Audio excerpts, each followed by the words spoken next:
diving catch robs Pujols of extra bases, 2 down.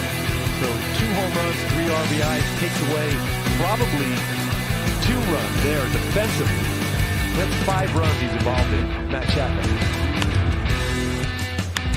Olson skies one high and deep to right field toward the corner of Dell.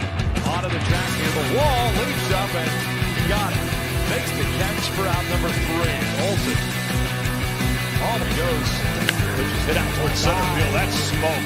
That is going to be into the bushes. A 2-run home run for McCutcheon. And the Phillies take a 2-0 lead. Here's another 3-2 going again as Soto hits one high in the air, right center field. Brinson near the wall, leaps, and he makes the catch! Lewis Brinson makes an unbelievable catch over the wall in center field.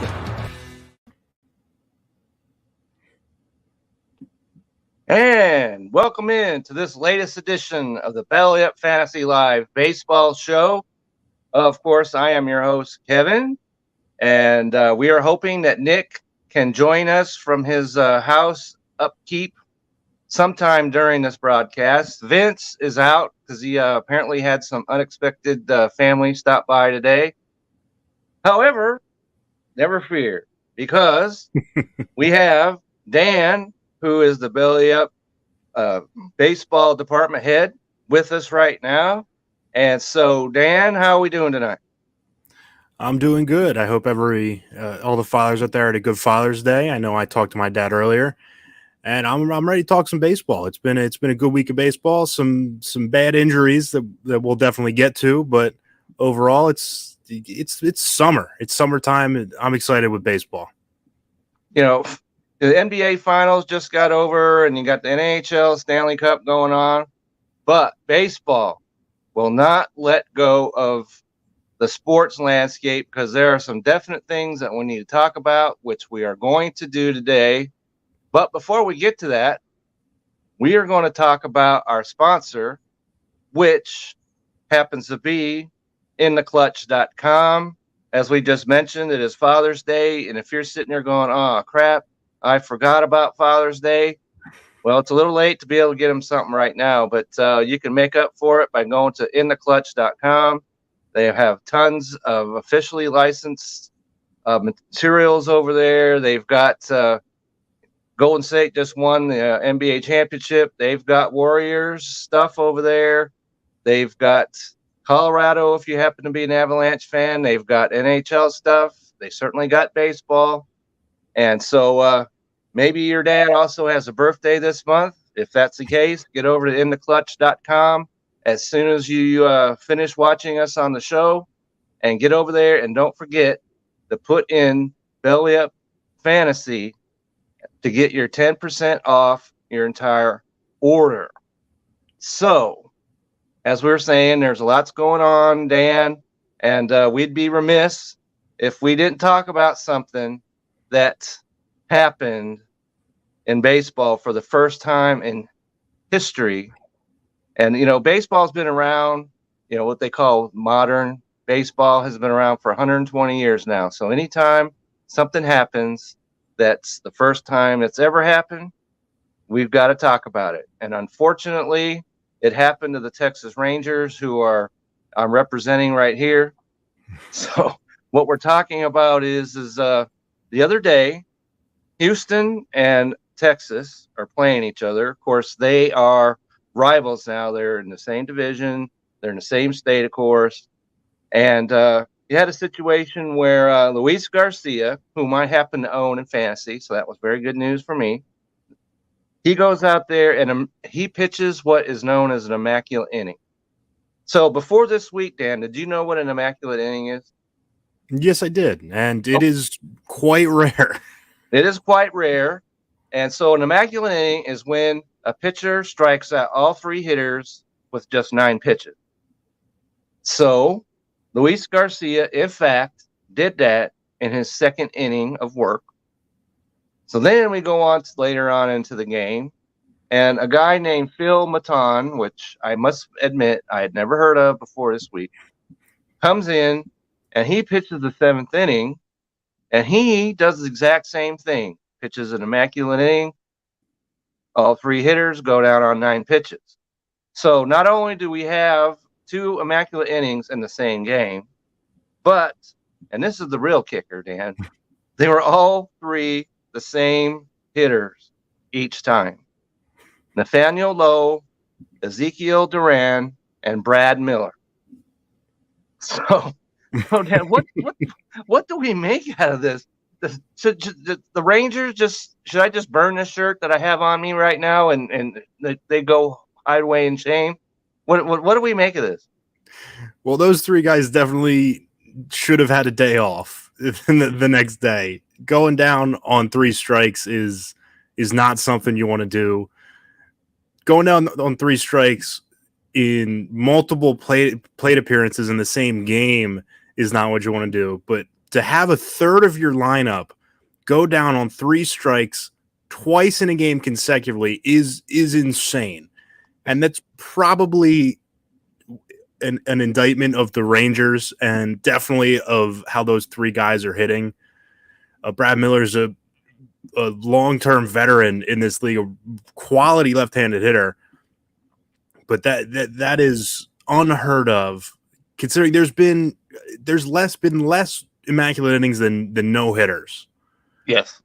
And to have 2 in the same game against the 3 same hitters, that will never happen again. I know baseball is going to be played for a long, long time, and strikeouts are probably just going to continue to get more and more abundant as the game goes on.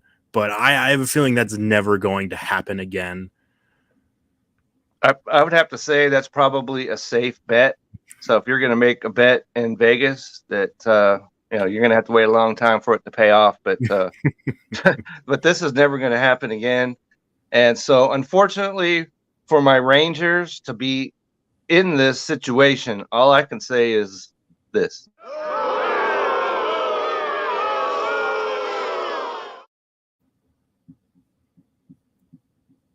Couldn't have said it better myself. All right, so boo. So there you go. So we had that happen this week. And then you have, we could say that, hitting is coming around, it seems like. And as we get into the summer months. However, we had 2 no-hitters this week broken up in the 9th inning. One of them, Miles Mikolas, was 1 strike away from a no-hitter. And he gave up, that was against Pittsburgh on Tuesday, and he gave up a hit to, it was a double, right? And if you happen to see the play, he hit that over the center fielder's head, which brought up a question of whether or not they should have been playing as shallow as they were. Did you happen to see that play, Dan? I did not see it, but I'm not a big fan of moving the outfielders too much. Maybe you move them back when you need to. And I mean, the game, I don't know. I don't know why you'd play the infield, the outfielders in. It doesn't make any sense to me. If someone's gonna if you're gonna give up a bloop single, you're gonna give up a bloop single. But when something's hit and should have been caught by the center fielder, that's you give a little side eye to your manager. Like, Right. Why are you moving in? All right, so that happened, and the interesting part about this is they let him throw 129 pitches, which is completely different than what we've seen in the past. Don't let him throw more than 100. For the grace of God, don't let him do that. But they let him throw 129 pitches in that game. So then we switch over to the Dodgers, which we're going to have a few things to say about them later. But against the Angels, which we can talk about them as well, in the 9th inning the other day, Tyler Anderson was had 1 out in the 9th inning, and he gave up a triple to Shohei Ohtani. Now, you can live with Shohei Ohtani breaking up a no-hitter. So he's not some guy that we never heard of. Like the guy for Pittsburgh, his name was Cal Mitchell. I have no clue who that is. But, if you give up a base hit to Ohtani, you can live with that. And this is what's really interesting because the manager, Dave Roberts, let him throw 123 pitches in that game. Contrast that to what he's done in the past where he's pulled Clayton Kershaw was pitching a perfect game, and he had thrown only, 70, 80 pitches, whatever it was, and they pulled him from the game. So maybe it's because Tyler Anderson is probably, 15 years younger than Clayton Kershaw or so. And so baseball, you got a reason to tune in on games. You just don't know what's going to happen.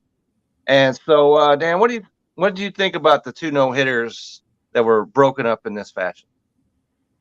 Well, it's two guys that have been pitching pretty well. Tyler Anderson's been a revelation for the Dodgers this year. He has been. If you picked him up off the waiver wire, yay for you because he has really done well. Yeah, and he didn't really have a spot in the Dodgers rotation when they broke camp. He was the sixth guy. He was the odd man out.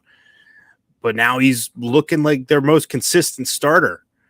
And Miles Michaelis has been really good for the Cardinals since coming back from overseas, and he showed it again last week, even against the Pirates team that is the worst hitting team in the National League.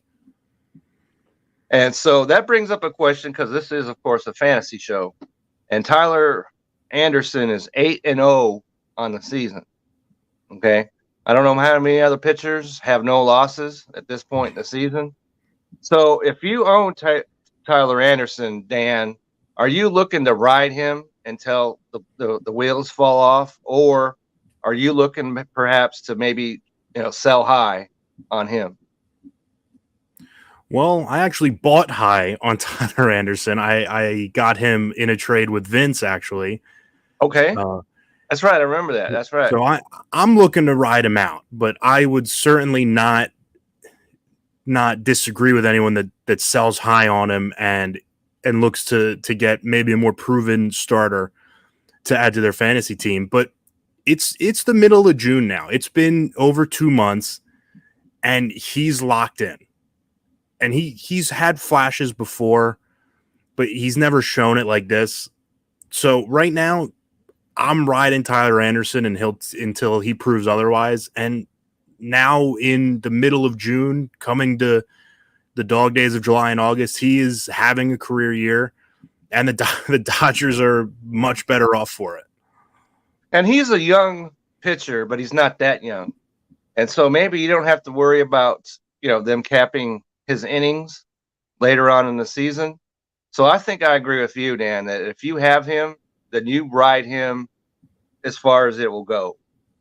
I think that's the answer for those of you in fantasy that own him, that, like I said, if you pick him up off the waiver wire, they were traded for him, then ride him until the wheels fall off.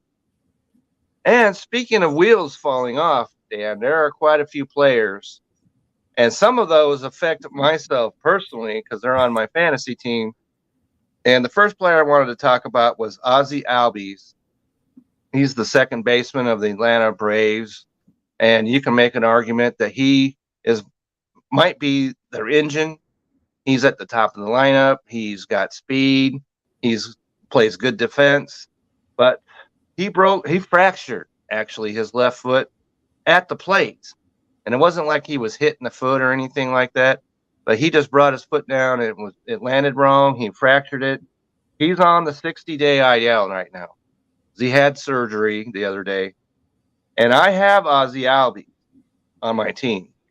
And fortunately, well, not fortunately, because I, just like everybody else, all my IL spots are filled.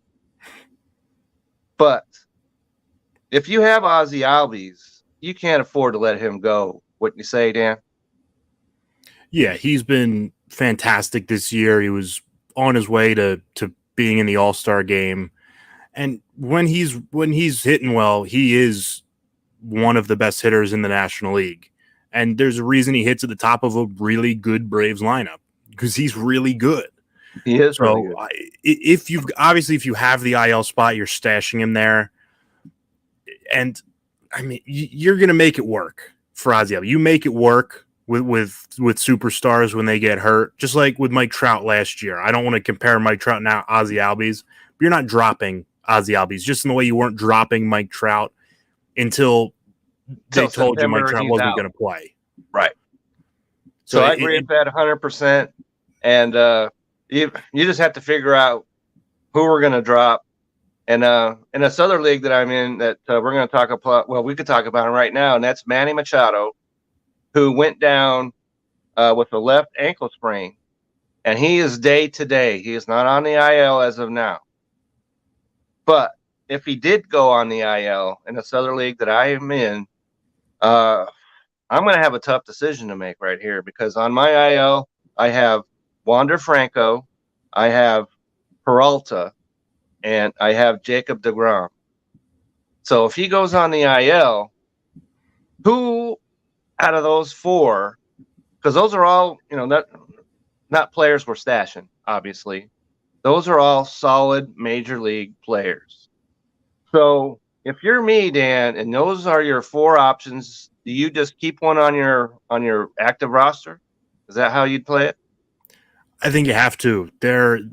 How many bench spots do you have? It's the same as we have. I can tell you that right now. Bench spots, we have, was it 3 of them? Yeah, I think you have to eat up a bench spot with an injured player and hope the Machado injury isn't too serious. They'll know more on tomorrow after they do some more scans, but you hope he only misses a week or so, and you go from there. But yeah, they're all fantastic players. I don't know how you drop one of them, because it's a tough decision all around, because I've heard some positive things about Jacob Degrom. We could talk about him as well. Peralta, we don't know how long for sure he's going to be out. Franco, he's one of those players that he's a special player. And so a lot of owners in all of baseball are now faced with decisions that you have to make. And so I'm with you out there in fantasy. I'm right there with you. So so that's Manny Machado. Mookie Betts went down this week with the right rib fracture. Well, that sounds pretty serious to me, because your ribs control, you move your body however you're doing it, where you're swinging the bat, you're trying to catch a ball, you're running the bases. But I saw that they're hopeful that he'll be back in 2 weeks. So if you're a Mookie Betts owner and you have no place to put him on the IL, you leave him on your roster. There's no question about that. He'll be back in a couple of weeks, they're saying. So there are star players out there, Dan, that are on this injured list. They're not just guys that, who cares about that guy? We're talking about major stars right here. And so we talked about Jacob Degrom, and we talked about him before we came on the air right here. And you're saying that because I had saw that he was coming back maybe in late June, but you're saying now, Dan, that's pretty much what they're talking about is for sure what's going to happen, right, Dan? Yeah, Max Scherzer, not DeGrom, but both of them I'm sorry. Max Scherzer. That's right.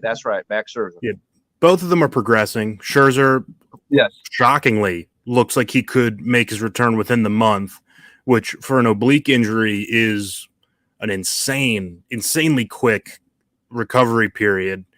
That oblique's not an injury, especially for someone. Scherzer's pushing 40 now. If he tweaks that oblique, that could be the season. So I'm surprised they're even trying to bring him back this quickly. But if Max Scherzer feels good, then they're going to bring him back. And DeGrom's been throwing bullpens. He's thrown 4 bullpens, I believe. Right. They're talking about July for him. So, and that would be a good timeline for him. And we're in tomorrow's the 20th of June. So July is not too far away. So that might be unfortunate news for you because you're a Phillies guy. But if you own these dudes in fantasy, that's great news all around right there. And so a player, it's not great news, however, is Steven Strasburg. And he's back on the IL. he felt discomfort. And that is a word that doesn't really describe a whole lot. But if you go in there and you look at what they're talking about, is they're thinking that the thoracic outlet syndrome is back in his current situation. So unlike these other guys, if you own Steven Strasburg, and I don't really know why you would, but if you own him, you've got to cut bait on him, don't you think, Dan? Yeah, he, as good of a pitcher as he is when he's right, it doesn't appear he's going to be right ever again, which is a shame. And even saying this as a rival fan, Strasburg is fantastic when he's pitching. He is. And because you remember, Dan, when we last saw Steven Strasburg, he was the MVP of the World Series. That's the level of pitcher we're talking about here. Yeah, he's a guy that commanded a huge contract, 7 years, over $200 million. And he's made, what, 7 starts since then or something? Maybe. If that. It really is a shame for the Nationals, a team with a lot of star power on it, a guy like Juan Soto, who actually look like they might get sold in the near future. That's right. It just adds to the sideshow that is the Washington Nationals in recent years. And Strasburg's right there with him. He looks like he might never be healthy again, and that really is a shame for a fantastic pitcher. So, like I said, if you own Steven Strasburg, drop him. Well, we can wait a second while you go ahead and do that. And the last guy I wanted to bring up is Fernando Tatis, another star player who they were hoping would be back, missing 3 months or whatever it was, but not desired level of healing with his wrist is what they're saying now. So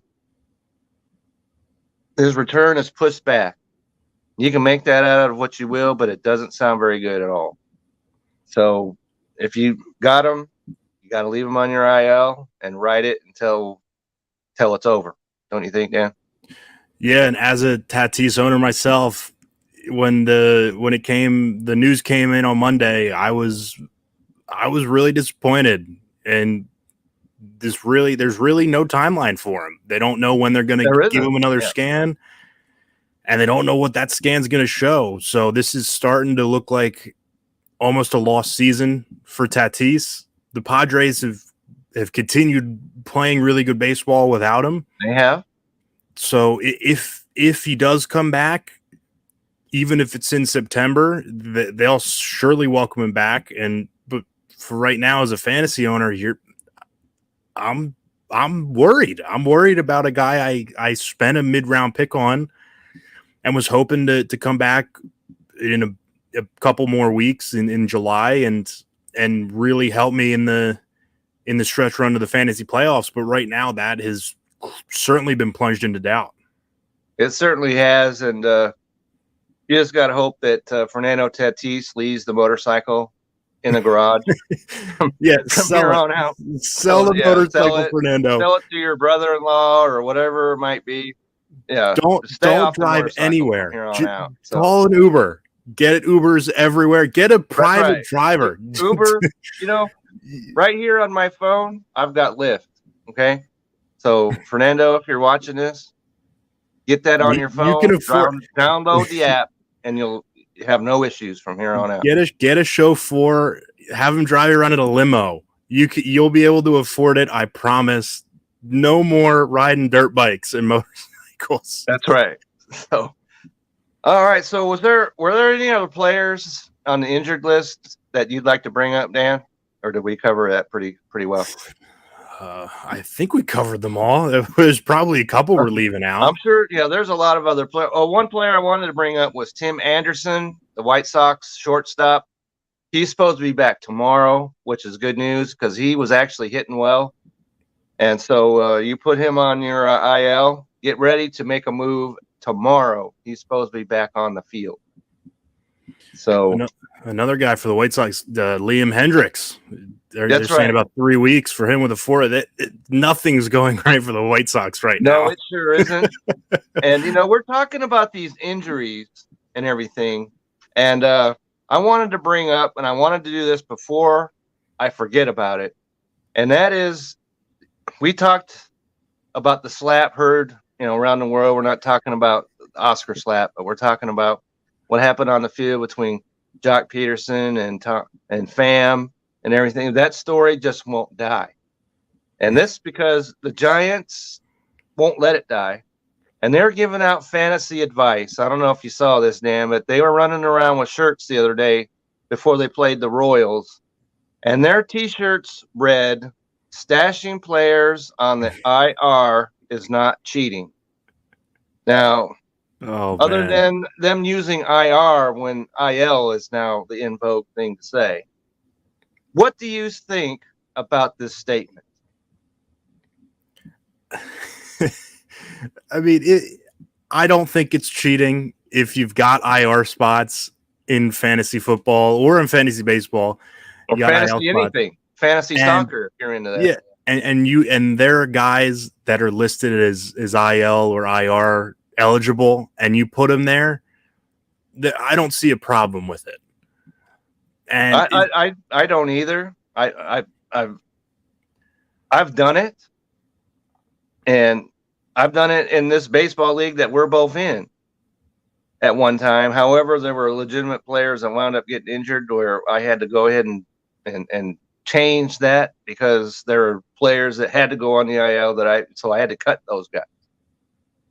But stashing guys on your IL is not cheating. So that gives us a little insight into what happened in this fantasy football league that Tommy Pham was so upset about, that apparently Jock Peterson was putting players that Pham wanted and stashed them on his IL. And so that was why he was upset and slapping people out in the middle of the field. So I have to say that if I was in that football league with him, he'd be slapping me because I would have been doing the exact same thing. So if you're out there and you want to chime in and say, do you agree, disagree with this? I say stashing players is completely legitimate. So I agree. Okay, so we were talking about injuries and everything. I just want to put that in there because that was something that came out the other day that I thought, well, this is fantasy relevant. Like I said, even if you're in fantasy hockey, if you're playing fantasy soccer, fantasy badminton, whatever it is, stashing players on your IL is not cheating.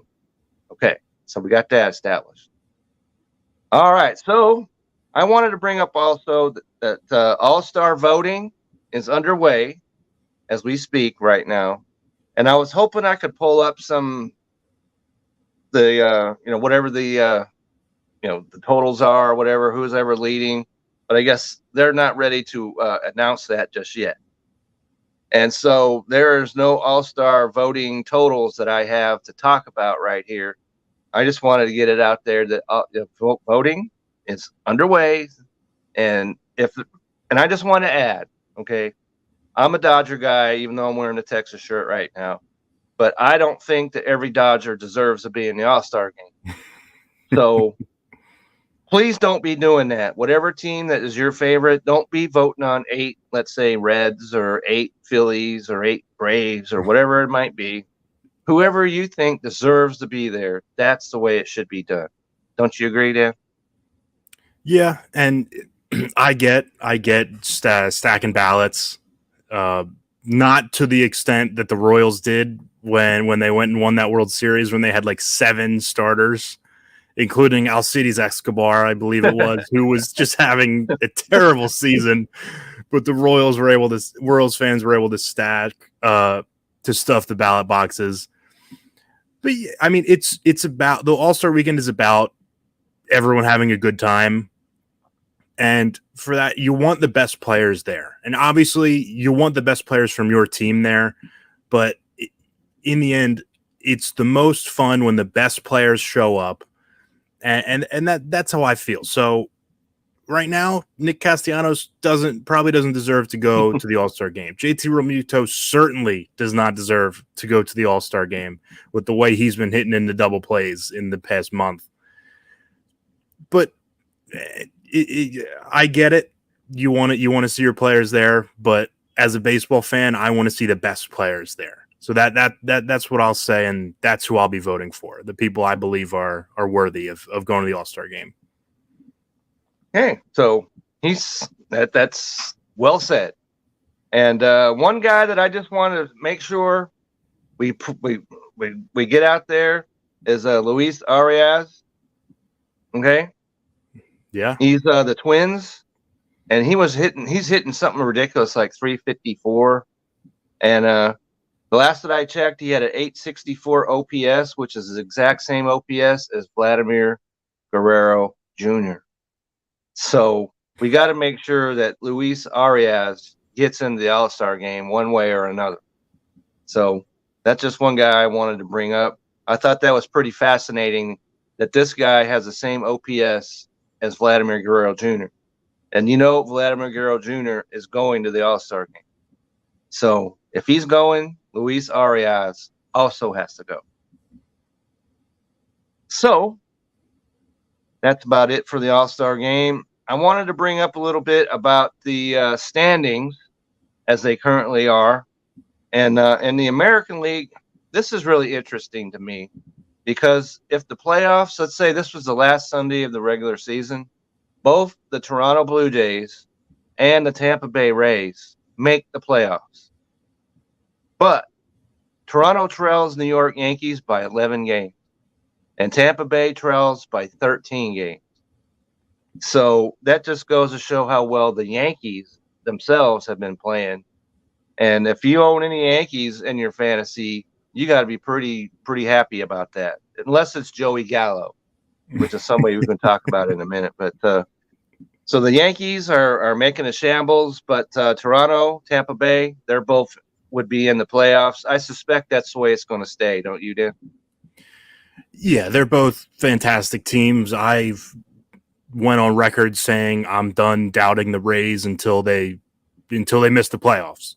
But right now, I mean, the Angels and the Guardians are the team, and the Red Sox are the teams that are fighting for that third. Like, they're safely in the wild card right now. The Blue Jays and the Rays are the first two, and then the Red Sox are actually the third wild card right now. That's unbelievable considering how terrible they were playing earlier in May. Yeah, they were dead, essentially. They were absolutely dead. And just like Jesus showed up and resurrected them. And so we can't discount the Red Sox at all, but that's unbelievable to me. It just shows that the third wild card could really bring in a team where you're like, ooh, why is this team played in the playoffs? The same thing that happened in the NFL playoffs last year. The Eagles and the Steelers as the seventh playoff team. Yeah, that's interesting you bring that up because I thought the first round of the NFL playoffs was probably the worst football we've ever seen. It didn't stay that way because from there on out, all the games were excellent all the way through the Super Bowl. But that first round was terrible football. And I think that we're going to see maybe that same thing in the baseball playoffs. And that was one of the reasons why I was a little bit like, I don't know if we want another wild card team in there. I'm more than okay without it. They don't deserve it. Right. All right. So over in the Central, Minnesota still leads, but here come the Cleveland Guardians. They went into the Dodgers Stadium this weekend, and they won 2 out of 3. They're 8-2 in their last 10 games. They're a game and a half out behind the Twins, who are just 5-5. And I think that Cleveland, because they're coming together, their pitching's coming together, their hitting's coming together, their defense is coming together. Minnesota has been pretty much in the driver's seat this whole season, but they better look out because here comes Cleveland. And we talked about this a little bit ago before we came on air. The White Sox are one of the more disappointing teams in baseball. They're 4.5 out, but they're only 4.5 out because Minnesota, like I just mentioned, went just 5-5 out of the last 10. So Cleveland is charged by them. I think the White Sox better get it together real soon or they're going to be sitting at home.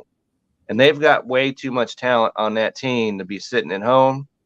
and the manager who I think was around when George Washington, sailed the Potomac. So there's no argument that you can make where he needs to stay around. If the White Sox don't make the playoffs, Tony La Russa has to go, don't you think, Dan? Absolutely. And I think Tony La Russa should probably go anyway now. Right. Because we've talked about that before, but we've more talked evident about by it the day. We've talked about it the past couple with you've seen what the Phillies have done with Joe Girardi going. The Phillies are 14-3 since Joe Girardi was let go as manager. And Tony La Russa is probably having the same effect that Girardi was, if not more, in just bringing down a clubhouse that wants to have a lot of fun. You could see Luis Robert and all the Tim Anderson, Jose Barrera, they want to have a lot of fun. You saw it last year with quality Yermin players Mercedes too, so you can have fun if you're, quality players. Yeah, and they've dealt with injuries, and that's obviously outside of Tony La Russa's influence as guys getting hurt.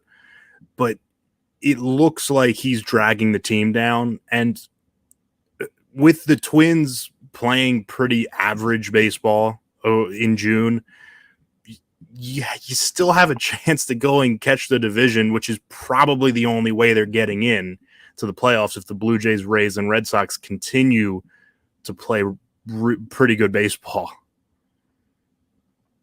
So then we transfer over to the AL West. You have Houston.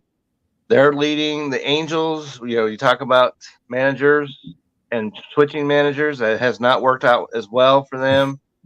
They're 9 games out of first. And Seattle Mariners, that is the most disappointing team in all of baseball to me. A lot of guys thought that, and I put myself in that list, thought that they would challenge the Astros to win a division. I certainly expected that they would be right in the wild card rankings, but they're 12.5 games out of first.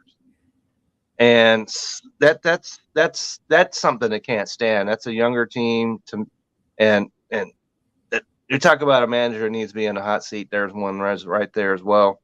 And so Mariners, most disappointing team. Do you not agree, Dan? 100% agree. And the biggest indictment I can put on them is they're below the Texas Rangers. They're below the Texas Rangers. That's right, because Texas is in third. The Rangers, we just talked about them. They're the ones that can't hit the baseball. So yeah, the Rangers had an immaculate inning thrown against them twice in the same game, and they're better than the Mariners. That's not speaking very highly. You don't want to be worse than a team that has that happen to them. They've got 1.5 good hitters on the Rangers, maybe. And there's a guy over there that we could talk about also in fantasy, Jesse Winker. He has, talk about Winker has been a stinker all season long. And if you own him, don't you have to look at, maybe it's time to cut bait on him? Yeah, he's certainly not done what you wanted him to do this year. Just really been poor. A guy that has actually been decent for them is Eugenio Suarez, which is exactly the opposite of what you thought you were going to get when the Reds made that trade. He's the guy I actually have on my fantasy team, so I'm 100% with you on that. He's played for a guy that strikes out like 8 times a game last year. He is playing extremely well for the Mariners, and but beyond him, what can you say positive about the Mariners? Not a lot. Not much. The pitching staff has been mediocre. Everything about the team has been mediocre to bad. Right. Jared Kelenic, Julio Rodriguez is probably the only thing that you look at the team, you're like, that's Rodriguez, been working. He's the guy that I've got on my team too. I've got 2 different teams. Rodriguez is on one, Suarez is on the other. Rodriguez has been one of the better rookies this year. And so, so he deserves to be on a fantasy team, which is mine. So, but as you said, beyond that, not much good. Mariners, they could just plunge right into Puget Sound and nobody would miss them. Jerry Dipoto is going to be active in about a month. Jerry Dipoto is going to be making phone calls. Last year they had a winning record, and he went out traded the whole team anyway. That was a huge scandal. Well, not really a scandal, but the clubhouse hated that. He traded Kendall Graveman to a rival. And they were just a game out of a wild card spot last year.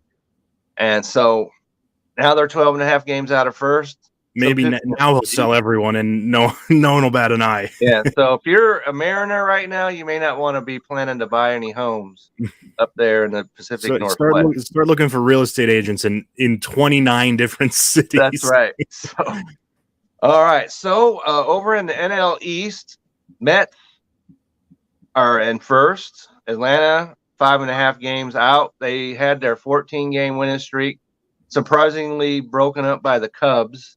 And this just goes to show you don't know what's going to happen in baseball. Because all these guys are talking about, pardon the interruption, and the one guy on there, Mike, he's from Chicago, and he was saying the Cubs are going to lose to him all 3 times, and Atlanta's going to have a 17-game winning streak. It didn't happen. The Cubs beat them Friday and Saturday. So you just don't know in baseball. So if you pick up a guy, if I'm setting to pick up a guy and it doesn't work out, that's the way baseball works sometimes. And your Phillies are 8 games out of first. And as you mentioned, they're 14-3. And so you got to be pretty pleased with how things are going in Philadelphia right now. Wouldn't you say?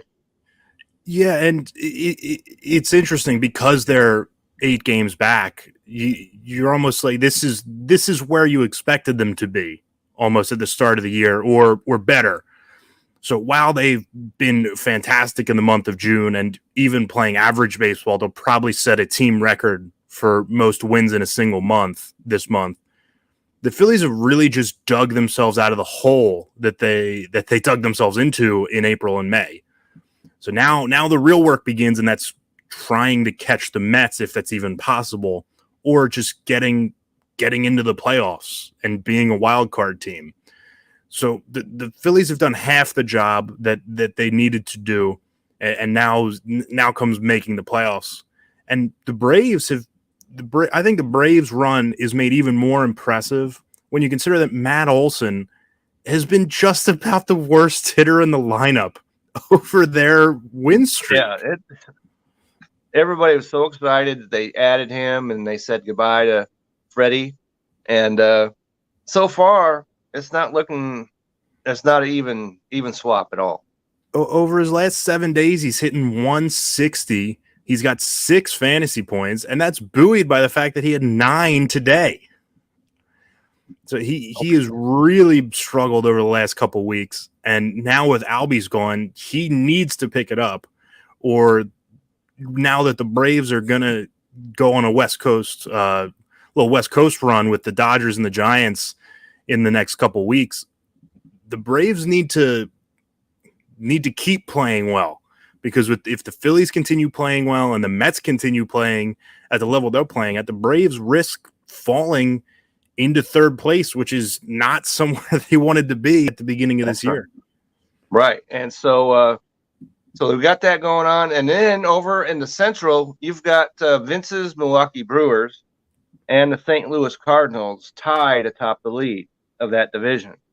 I think that's important that whoever wins that division, of course, will make the playoffs. If you don't win a division, you may not.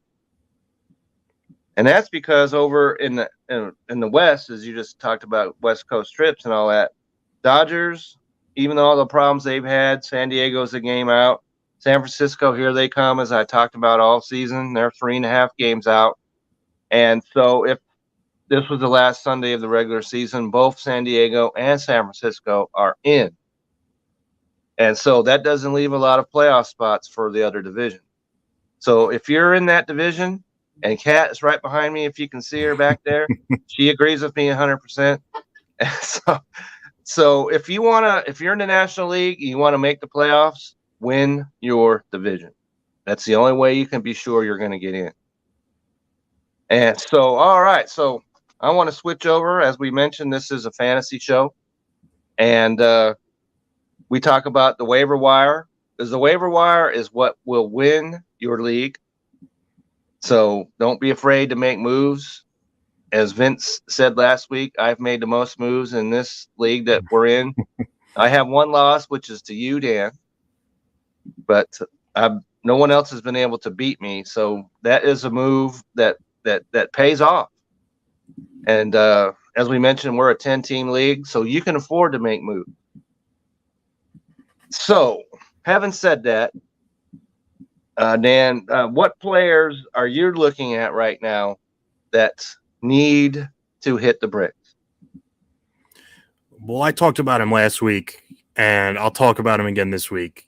Javier Baez, and I'll be honest, I've never liked Javier Baez as a player. I've always harped on the bad things that he does, which is strike out and make some terrible plays at shortstop, along with the good plays that he does make. But Javier Baez is hitting under 200 this year. He hit a home run yesterday. That was his first since May 22nd. He went almost a month without hitting a home run. He's got no help in the Tigers lineup. He's still owned in, I believe, over 60% of ESPN fantasy leagues. Yeah. He should not be anywhere near your fantasy team. Hang on. I can tell you because he's on my list as well. Javi Baez. Let's see. Baez. It's over 54%. No shot should he be on that many fantasy teams. No. And it's not like you mentioned that he was all of a sudden just gotten bad. It's been bad pretty much since the opening bell. And you can mention that about just about every Tiger. You can talk about Torkelson. A lot of guys are like, well, he's a guy you want to add. He has not been hitting well. And so here's another problem that the Rangers gave up 14 runs yesterday to the Detroit Tigers.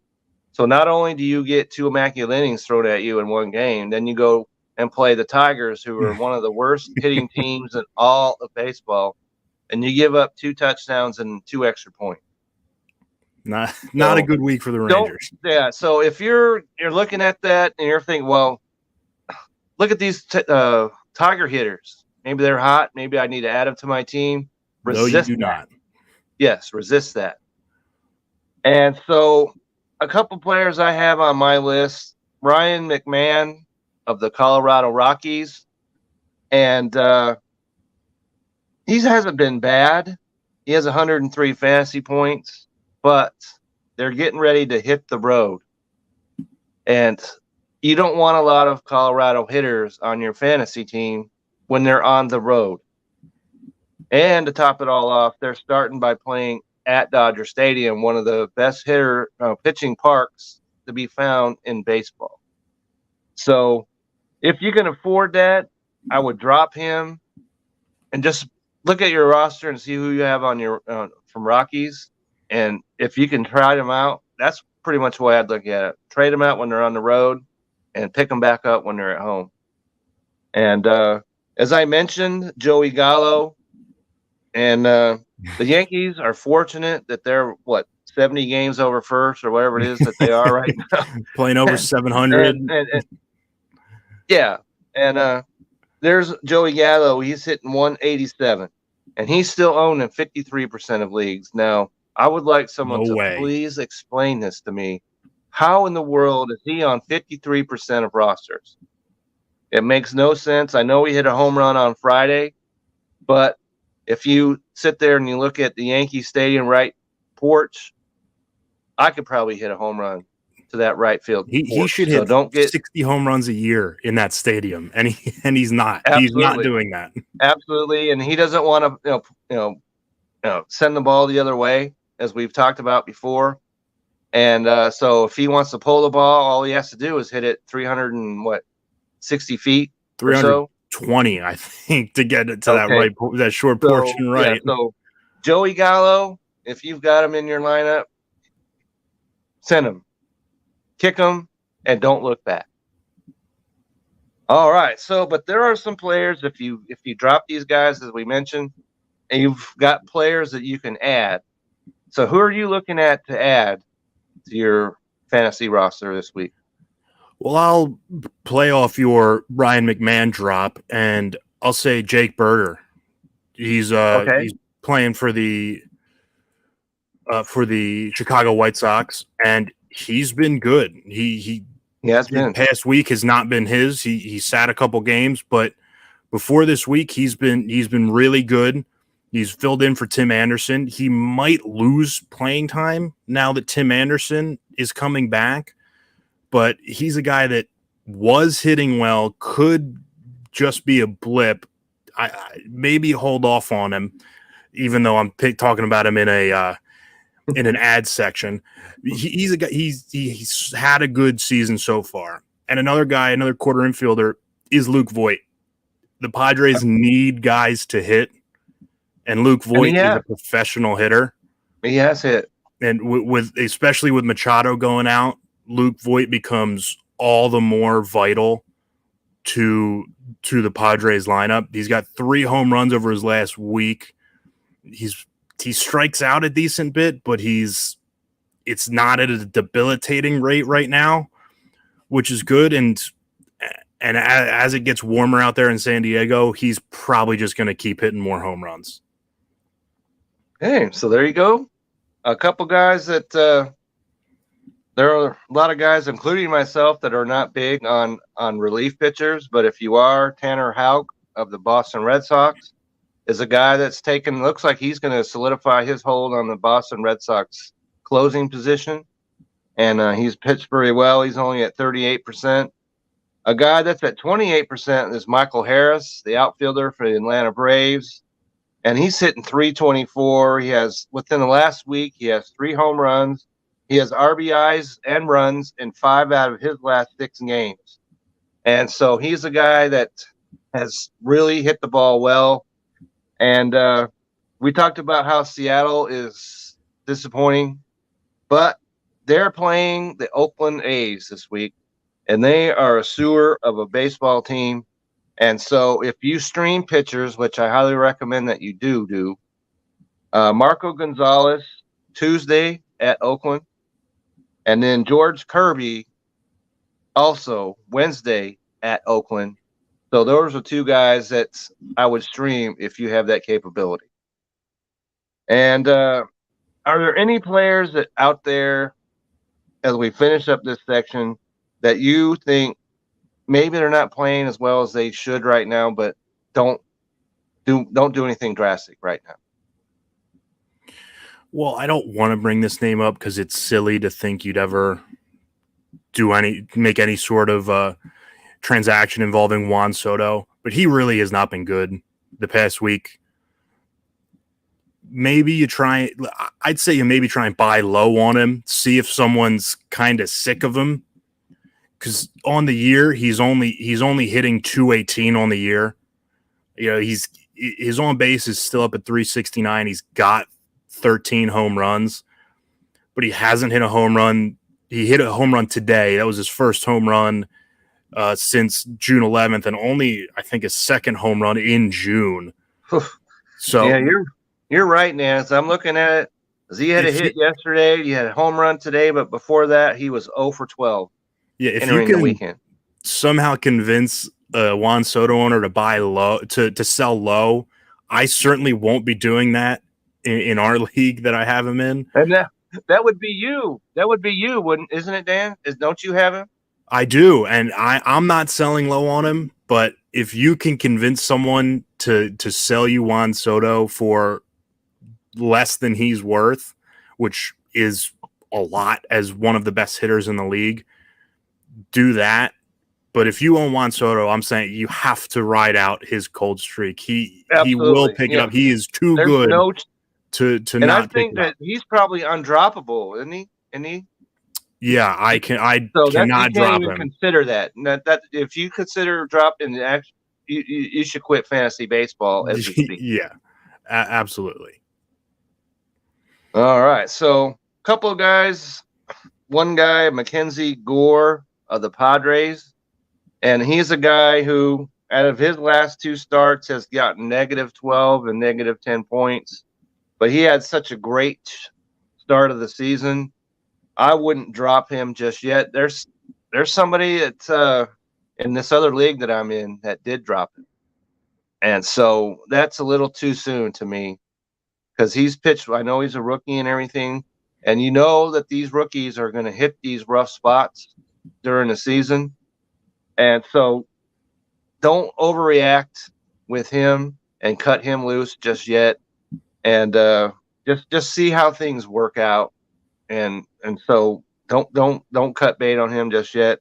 Another guy is Mike Yasrimski. He's only 2 of his last 16. But there was a part there where he was really swinging the bat well. He has 121 fantasy points. And so he's an outfielder who can swing the bat. He could turn it right around tomorrow and get you 2-3 hits. So if you own Mike Yastrzemski, don't be cutting out him just yet. So that brings us to the end of our show right here, unless there was any other players you wanted to mention real quick, Dan. Just one guy that I finally cut bait on, Miles Straw. He had a good start to the year. He stole 11. He has 11 steals, but he hasn't stolen a base in the last couple of weeks. He's hitting, I believe, under 100 in the last week. And even with the Guardians having a fantastic stretch and Jose Ramirez carrying that team on his back, Miles Straw just is not getting on base ahead of him. And right now he's not worth a roster spot. He's owned in 42% of leagues, and that is too many for the way he's playing right now. Okay, as I mentioned, if you're in a league like we are with 10 people in the league, don't be afraid to make moves. Now, if you're in one of those leagues that's got 14 guys or 16 or whatever, you have to be a little more patient because there's nothing on the waiver wire that's probably better than what you have already. But if you're in a 10-man league and the guy's hitting over the last week, as you just mentioned, he's hitting 080 or 120 or whatever it might be, and he only plays outfield, there are players on the waiver wire who play outfield, third, and maybe first. And upgrade. If you can upgrade your roster, do it. So, and that's pretty much what we have right now. So, Dan, just tell us what Belly Up Baseball is working on right now, and where are you, and what are you working on? Well, you can find me all the time on Twitter at DanDemico14, tweeting about June Kyle Schwarber, who very well might be the best player ever to play baseball.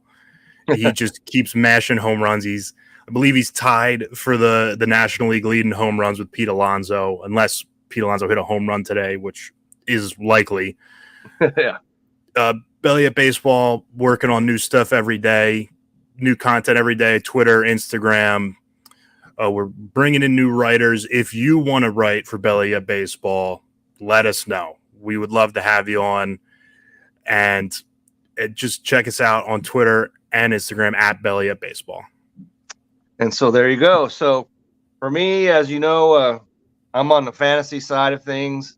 You can always go to the Belly Up Fantasy because there are 2 different sides of Belly Up. You got the main side, which talks sports, and you got the fantasy side, which obviously is fantasy. So check both those sites out. And Thursday is the NBA draft, and I will be on there live and discussing draft picks. I believe it's 16 through 20. So, yeah, check us out over there, and make sure you go and you check out Vince at the Sports Stove, and Nick is on TSS Fantasy, and they're doing some really nice things over there, and Belly Up in general are doing some great things. So get over to the Belly Up, check us out, and once again, all the fathers, have a great day. Hope you had a great day. Everybody have a great week. And we'll see you next time.